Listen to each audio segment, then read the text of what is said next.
আমার গানম্যানের দরকার নাই, আমি গানম্যান নেব না, আমি প্রত্যাখ্যান করছি। আমার যদি কিছু হয় সেদিন আপনারা আমার কবরের সাথে এই উপদেষ্টা পরিষদকে আপনারা কবর দেবেন, এটি আপনাদের প্রতি আমার আহ্বান।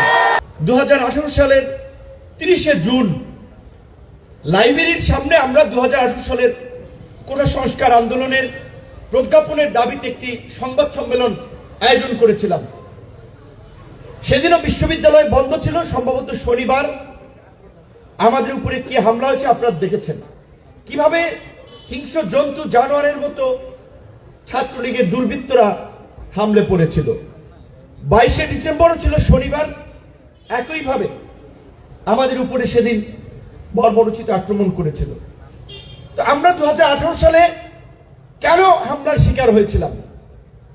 আজকে যে সমস্ত তরুণরা বিসিএস দিতে চান, চাকরি পেতে চান, তাদের অধিকারের জন্য কথা বলতে গিয়েই কিন্তু সেদিন আক্রান্ত হয়েছিলাম।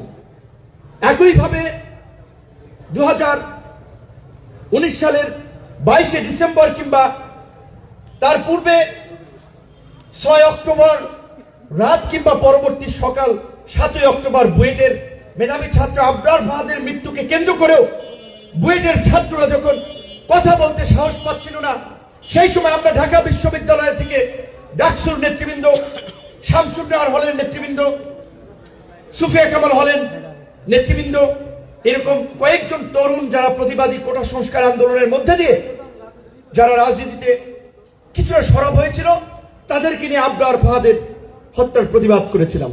টানা তৃতীয়বার অর্জন করেছে দেশের সেরা সুপার ব্র্যান্ড স্বীকৃতি বসুন্ধরা টিস্যু। গণতান্ত্রিক প্রক্রিয়ায় বাংলাদেশের উত্তরণ সেটি কেবলমাত্র একটি নির্বাচনের মাধ্যমে হতে পারে। এটি ছাড়া বাংলাদেশকে সঠিক ট্র্যাকে তোলার কোনো রাস্তা নাই। সেই জায়গায় যেন আমরা সতর্ক থাকি। এবং আপনারা শুনেছেন, পত্রপত্রিকা এসেছে, আমাদের অনেককে গানম্যান দেওয়া হচ্ছে সরকার পক্ষ থেকে।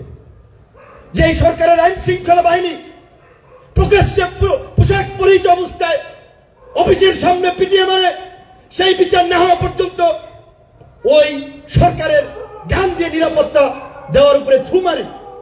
আমরা বলছি 29 আগস্টের ঘটনায় বিচার না হওয়া পর্যন্ত আমার গানম্যানের দরকার নাই, আমি গানম্যান নেব না, আমি প্রত্যাখ্যান করছি। এবং সরকারকে বলতে চাই, গানম্যান দিয়ে গুলিতে এক ব্যক্তিকে নিরাপত্তা দিয়ে দেশকে নিরাপদ করতে পারবেন না। গোটা দেশের মানুষের নিরাপত্তায় সরকারকে ঢেলে সাজান, আইন শৃঙ্খলা বাহিনীকে ঢেলে সাজান, অন্যথায় প্রার্থীদের নিরাপত্তা দিলেন, ভোটাররা নিরাপদ বোধ না করলে তো কেন্দ্রে যাবে না। এবং আমি পরিষ্কারভাবে আপনাদেরকে বলতে চাই, আমার উপরে এই সরকার আমলে যে আক্রমণ হয়েছে সেটি আপনারা জানেন পুলিশ এবং সেনাবাহিনীর পোশাক পরিহিত দুর্বৃত্তদের দ্বারা। এই ঘটনায় যেহেতু 30 কার্য দিবসের নোটিশ জারি করে 4 সেপ্টেম্বর থেকে এখন পর্যন্ত বিচার করে নাই, তার মানে এই ঘটনায় সরকারের মৌন সমর্থন রয়েছে। এবং যদি বিচার না হয় তার জন্য দায়ী থাকবে সরকার। এবং আমি এই ঘটনার জন্য ডক্টর ইউনূস এবং তার উপদেষ্টা পরিষদকে আমি দায়ী করব। তাই আমি আবার বলছি, আমি গানম্যান নেব না। আমারও যদি কিছু হয় সেদিন আপনারা আমার কবরের সাথে এই উপদেষ্টা পরিষদকে আপনারা কবর দেবেন, এটি আপনাদের প্রতি আমার আহ্বান। আসসালামু আলাইকুম। যেহেতু মাগরিবের আজান পড়ে যাবে, আমি শেষ করলাম।